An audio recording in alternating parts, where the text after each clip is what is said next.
Statement dengan menganalogikan suara azan dengan suara anjing.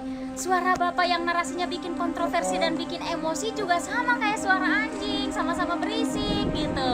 Mendingan suara anjing masih berisik, suara bapak udah berisik, bikin gaduh lagi. Gimana? Enak gak pak digituin? Gak enakan pak, makanya jangan gitu. Lagian apa? Ajak debat terbuka? Oh, diajak debat terbuka seperti apa? Komentar di akun Instagram pribadinya aja dibatasin. Jangankan mempertanggungjawabkan statementnya secara face to face di hadapan seluruh masyarakat muslim Indonesia, menghadapi secara sosial media saja tidak berani, dihindari. Kami akan marah bila kami jangan diatur soal toleransi. Kami paling bertoleransi kepada semua makhluk, termasuk binatang dan tumbuhan. Dan jangan anggap unjuk rasa hati kali ini kami sebagai kami radikal. Kami tidak radikal dan kami bukan teroris. Yang perlu dipikirkan negeri ini, pemimpin ini, kesejahteraan rakyat yang semakin banyak penderitaan. Jangan agama dijadikan adu domba kepada umat beragama lain. Kami juga cinta kepada umat beragama lain. Bertahun-tahun kami hidup berdampingan dengan umat agama lain. Saya tinggal dengan orang Kristen, saya tinggal dengan orang Cina, dengan orang Buddha. Tapi tidak seperti sekarang ini. Agama dilecehkan, diadu domba kami dengan segala agama. Kalau ada apa-apa terjadi di gempa bumi, kita pasti akan saling tolong-menolong tanpa memandang agama.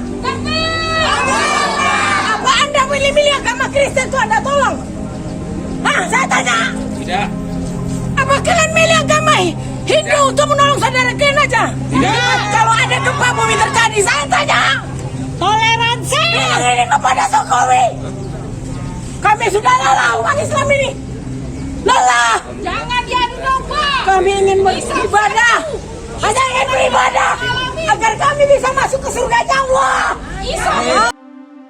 Jadi gini, semenjak masuknya zaman kemerdekaan, azan itu memang sudah menggunakan pengeras suara. Banyak perdebatan dari sejak itu sampai sekarang memang banyak. Tapi menganalogikan suara azan dengan suara anjing yang dikeluarkan dari mulut yang katanya memiliki jabatan tertinggi di Kementerian Agama, itu begitu memalukan sih.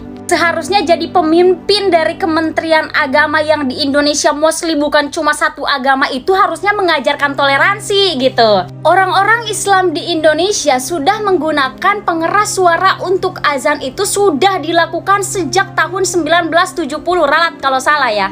Berarti otomatis itu sudah menjadi bagian dari budaya-budaya orang muslim gitu. Kalau kita harus menghargai terhadap budaya wayang, kenapa kita harus ngerecokin budaya orang lain gitu? Gini deh Pak Menteri logikanya ya. Hanya karena Pak Menteri menganalogikan suara azan dengan gonggongan anjing, bukan berarti Pak Menteri sudah mendengarkan suara-suara yang kontra terhadap pengeras suara untuk azan itu. Yang ada hanya bikin panas, hanya bikin gaduh, terus cuma cukup dengan klarifikasi aja. Pak, Bapak itu dari mulai Kemenag katanya milik NU, hadiah untuk NU kemarin, klarifikasi udah tuh dimaafin. Dan sekarang menganalogikan suara azan dengan gonggongan anjing, Pak.